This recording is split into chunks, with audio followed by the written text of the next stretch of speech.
Hello everyone, Artist Charles Wolf here. Hope you're having a fantastic day today. I'm going to do a little abstract here for you. I'm going to do some abstracted flowers. And this piece sort of developed over time when I started this painting. I didn't know exactly how it was going to end up. I certainly didn't think I was going to be painting flowers today. I was thinking more along the lines of a abstract expressionist piece. But as these things happen, they sort of turn in from one thing to another. And I just let my intuition guide me and followed along and ended up with a very nice little painting. I'm going to start today with some permanent magenta. It's not a color I use very often, but I bought some at the store very recently, and I am enthusiastic and excited to try it out. I haven't used it actually ever in painting, I don't think. I've mixed colors similar to this, but I've never actually had it straight from the tube, and I'm very excited to try it today. So here I have some permanent magenta. I have a flat wash brush, and I've added, because it's acrylic paint, some water to thin it out, get it all ready to move around, and it'll apply much easier. So whenever you have acrylic paint, if you add a little water to it, it'll make it a lot easier to work with, especially if you're trying to cover a large area of the canvas. I have a little 9x12 canvas board today that I'm covering here, and I'm going to start by filling the entire canvas with this magenta color. Now I've made the color more intense, and I've applied more paint on the bottom left hand corner, across the middle, and on the top right. But here in these little boxes on the left and the right, I'm not going to cover as well because I want them to be a little more thin, so more of that white of the canvas is showing through there, and it gives it a bit of a gradation happening. And that's fine. We're just the very first step here. A lot of this is going to be covered up by the end. In fact, I think all of it is covered up by the end. So we just need to get some paint on the canvas to get started. A good friend of mine, Dave Usher, a fantastic artist on YouTube. You should check out his work. Today he posted 2 abstract expressionist pieces. Now I painted this particular painting last week, but I just decided to accelerate my plans and to post this today in response to his 2 new pieces. I was very inspired by the work that he did today, and I definitely want to try to do some more abstract paintings in that vein. But you should definitely check out his 2 new pieces. I think one is called Commotion, and the other one is Oriental, I believe. So I will post down in the doobly-doo a link to his work, and you can check that out. I love watching his paintings. He does a lot of watercolors, but also he is experimenting with some abstracts with acrylics, which is very exciting. And I love to do abstracts with acrylics, and he was nice enough to mention my videos, so I thought I would in turn mention his videos. Be sure to check him out and subscribe if you haven't already. Okay, so continuing here, I'm using very little strokes with my flat wash brush, lifting upwards gently, just pressing the bristles against the canvas board, not very hard, lifting upwards, keeping everything moving. It is a gorgeous day today, I can't tell you. It's nice 70-degree weather here in Raleigh, North Carolina. The sun is shining. I was able to go out and enjoy the beautiful sunshine, and it was very lovely this afternoon. And now I'm back at home in my studio, recording this video for you all, and doing the voiceover work. It was nice to get out there for a little bit. I've switched over to this matte liquid medium here. It allows me to move the paint around, it thins it out, and keeps it from drying as fast.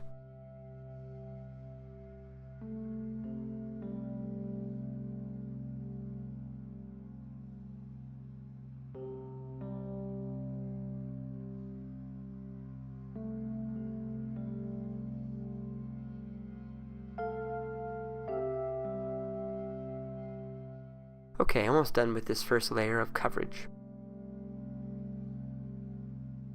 This painting only took me about 20 minutes to finish, and I'm actually really excited about the result. It looks pretty cool and a little bit different than what I normally do, so that's exciting. A bit more magenta, just filling this in a bit better. Okay, now on to some Naples Yellow and mixing a little bit of that liquid medium with the Naples Yellow to get it to flow better. I want it to effortlessly come off the brush right onto the canvas, and I don't want it to overmix with the color beneath it.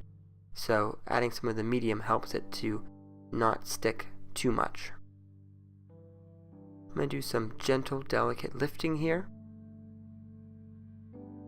Sort of thinking like fire, maybe. I'm not exactly sure what these shapes are. Perhaps some columns. using the edge of the brush, kind of turning it at a 90-degree angle, lifting upwards. Very gentle pressure. I'm not putting a lot of effort on my end, letting the brush do a lot of the work for me. I'm not pressing that hard. And as I get higher up, I'm being even more delicate and gentle with just barely caressing the bristles against the canvas board there.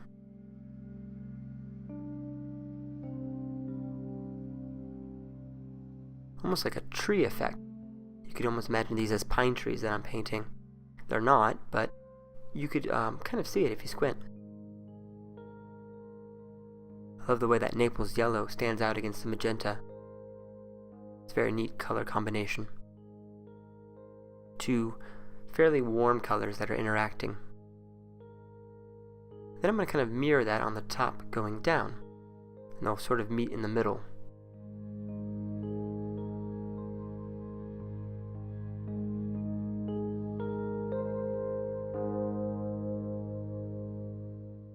Now again, I didn't have any sort of preconceived plan when I started painting this painting. I didn't know exactly how it was going to end up. I had a loose idea, but one of my favorite things to do when I'm painting is to just get some paint out, put some paint on the canvas, and kind of see what happens and see where my inspiration and my intuition takes me. I, of course, know how to look at a photograph and paint from a photograph. I've spent time doing that. I've done things where I've looked at a photograph, put it away, I've painted a painting. I've looked at a photograph and then did an abstract loosely inspired by a photograph of an actual place. Sometimes like water reflections is a good way to get some inspiration for abstracts. You can also look at starry skies.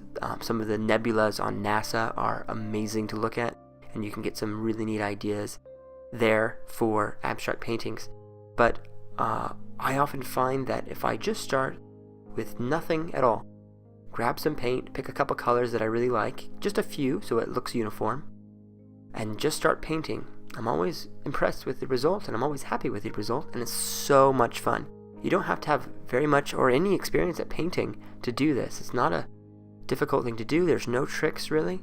You're just putting paint on a canvas until you get it to look like what you want it to look like, and that's really it. It's a very simple process, and it's a lot of fun to do. So if you've never painted before, I strongly encourage you to give it a try.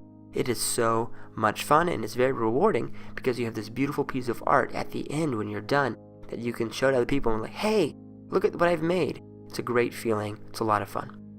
I've switched to a 3-inch brush, and I'm using a feather, very delicate light touch, barely pressing the bristles against the canvas, and I'm creating sort of a misty effect by obfuscating the paint and making it kind of misty and cloud-like.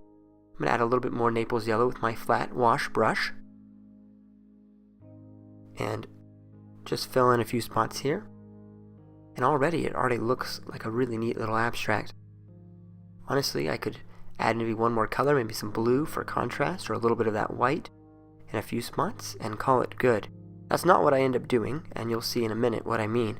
I do take this painting in a whole new direction, but if I wanted to, or if you're a beginner and you don't want to try to do too much, or you want to do something simple, about at the halfway point here, I could have just stopped the painting right where it was at, and it would look just fine. Give it a moment and you'll see what I mean. Adding a little bit more Naples Yellow to the top left there, lifting upwards there, and back to my 3-inch brush, very light, very delicate touch here, pulling downwards. Okay, here's what it looks like right now. Could stop here, but let's keep going with it. I have a few more ideas of what we could do with this painting. Alright, we're going to blow dry this painting completely for 3 to 5 minutes. I'm going to do a quick time lapse of what's going on here.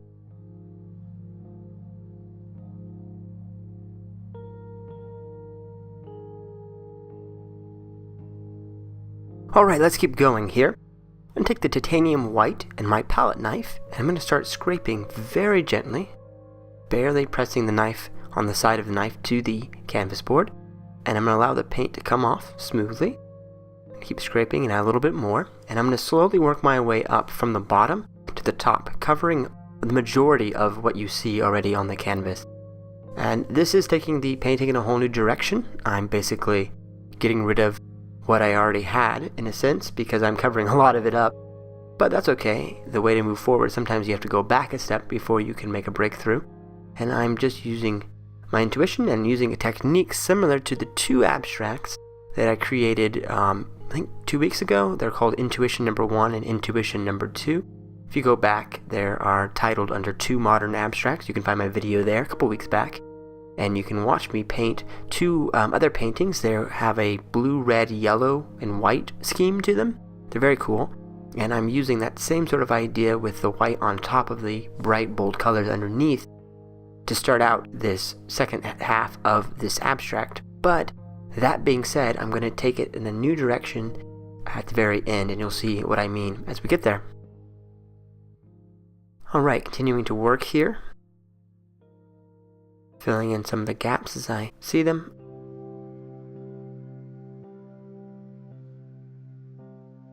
I'm trying to hide the lines that I'm forming. I don't want it to look like a freshly mowed grass where you have a line and then another line and then another line. These strips, I don't want those strips to be there, so I'm going to try to hide them as best I can. I don't mind the breaks in the paint. In fact, I want the paint to break the way it is, where it's not giving me perfect coverage. I just don't want the bottom and the top of all the lines to be seen. In fact, because I'm working and worried about that, I'm going to switch directions here at the top and go a different direction and start doing some verticals. Do some diagonals here, again, trying to cover up where some of those lines are occurring. We don't want it to look like mowed grass, like I said.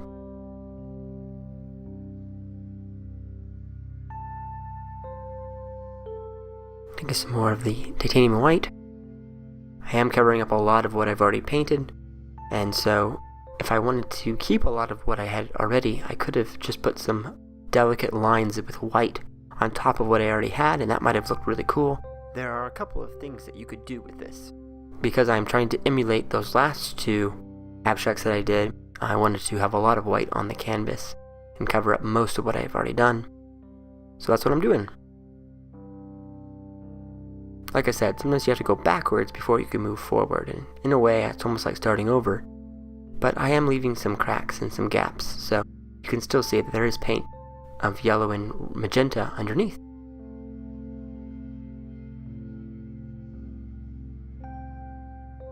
Now I'm working very slowly because I'm trying to keep my pressure fairly even. I want to make sure that I'm not pressing too hard. If you press really hard, the paint will not break. So you have to use a very delicate feather touch with the knife or it won't work. This technique is actually a technique I learned from watching Bob Ross. Hey, look at that. And he does his mountains this way, where he uses a very light touch and allows the paint to break along his mountain chains.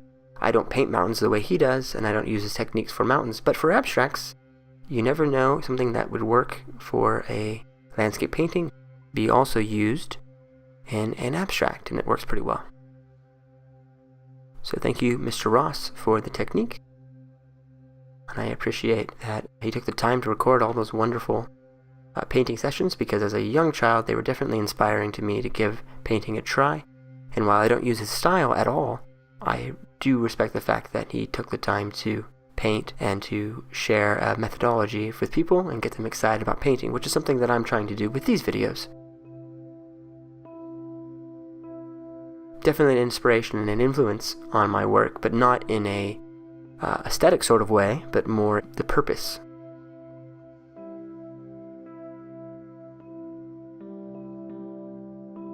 Okay, almost done here with covering the white across the whole thing. I love the beautiful little gaps that are formed there. I love the way in which, for the most part, you can see the white is predominant, but you just have those little flecks of color. Now I'm going to take and I'm going to scrape a little bit here, some lines through, showing some marks here. So this is sort of breaking away from the last idea I was trying to go for, which was having lots of gaps. Now I'm going to scrape some lines and show some marks here, just to add some more texture. I'm going to do some diagonals as well, just to break it up a little bit. Yeah, it's looking a little bit better. We want movement, and so a great way to do that is with directionality of your strokes. There's a lot of paint. I'm being very liberal with it. style, very thick paint. Lots of layers. Okay, here we go, very exciting. Taking some more of the magenta, pure magenta. I'm starting to play that through on the right hand side. I'm going to follow that with some Naples Yellow over here on the left. Keeping things relaxed and moving, that's important.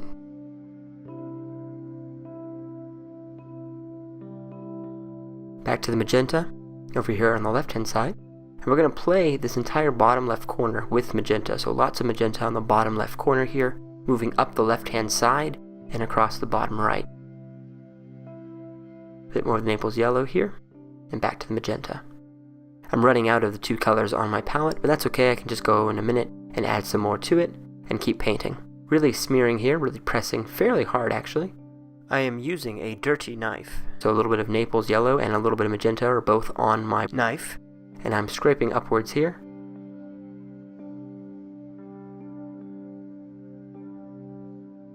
Abstract painting with this intuitive method is a balancing act, really, and I've said that before in other videos, but it's really true. You're just trying to get a balance of proportions and symmetry. You're looking for things like, do I have it looking too square? Is all the action in the center, and is it encapsulated by lack of action? Is there a way I can break the borders of the painting with the active sections? And by active sections I mean either lots of competing colors, it could be the action, could be the vibrancy of the brushstroke, the directionality of the brushstrokes.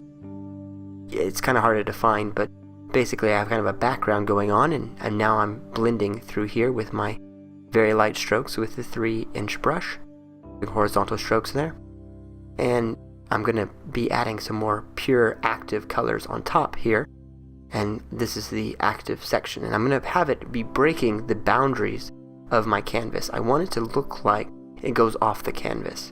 I think that adds a dimensionality to the work, especially with abstracts. One of the things that I often see on YouTube is painters sort of have all the action or all the interest in the center. Now, there's nothing wrong with putting stuff in the center, and in fact, some of this does reach the center.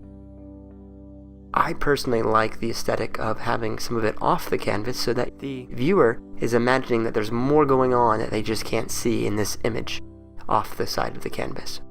I'm going to scrape here using the point of that knife, cutting into the canvas. And at first I'm creating triangles because that's the theme I've been playing with. But I'm going to abandon that in just a second here and start scraping in sort of like these grassy lines that are coming out of the side of what turns into a flower. It doesn't start out as a flower, it starts out as a blob really. But the more I looked at it, the more I realized that it already looked sort of like an abstract flower. So we're going to cut some lines through that paint all the way back to the bottom layer that I dried earlier. And I'm going to put lots of little lines coming from the center of this flower. And this sort of looks like there are certain varieties of chrysanthemums, perhaps some dahlias as well. It could be some water lilies with a lot of grasses that are abstractly put in with the line.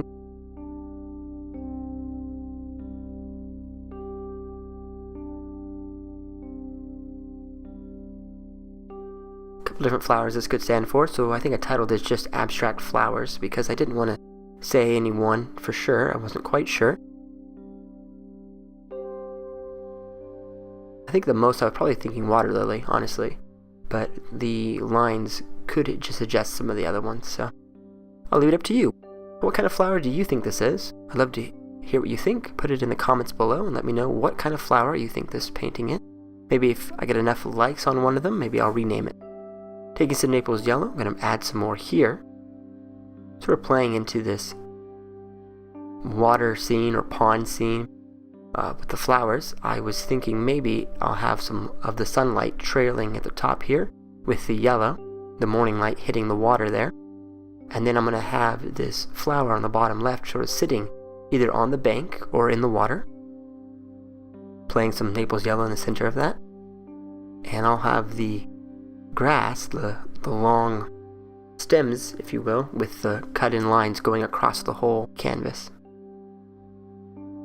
And so what started out as a pure abstract morphed into something that is quasi-representational. And I love that gray area where it's not purely representational. It's not quite impressionistic either. It's one step closer to abstraction than impressionism, but it's definitely still recognizable. And the moment you tell someone, they look at it, what is it? And you say, flower. It clicks, and they immediately understand, oh, that's what that is. And they can see it. And that's where I want to be. I want my artwork to rest in that kind of gray area between abstraction and representation, and not quite impressionism either. Now, my landscapes, I'm very much an impressionist. I like impressionist landscapes, and I'm working on improving my skills to be even better at that style of landscapes.